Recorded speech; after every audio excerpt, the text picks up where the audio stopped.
MNP graphics designs and studio जो कालियां road पर अड्डा पाड़े वाली में 14 अगस्त के हवाले से और कश्मीर से इजहार यकजहती के हवाले से एक खसूसी प्रोग्राम का इनकार किया गया। तफसीलात बता रहे हैं मोहम्मद शहबाज मुगल अपनी इस रिपोर्ट में। मुल्क भर की तरह MNP graphic designer and studio जुकालियां रोड अड्डा पड़ेन वाली में 14 अगस्त के हवाले से और कश्मीर से इजहार यकजहती के हवाले से एक खसूसी प्रोग्राम का इनकार किया गया, जो ज़ेर निगरानी चेयरमैन मीडिया सेल पड़ेन वाली राना नियाज अली की सरबराही में हुआ।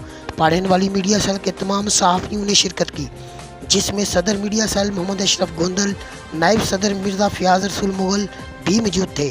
तमाम सहाफ़ियों ने कश्मीर के हवाले से अपने अपने ख्यालात का इज़हार किया। तकरीब के आखिर में केक भी काटा गया। कैमरा टीम के साथ शहबाज मुगल, मंडी बहोतीन।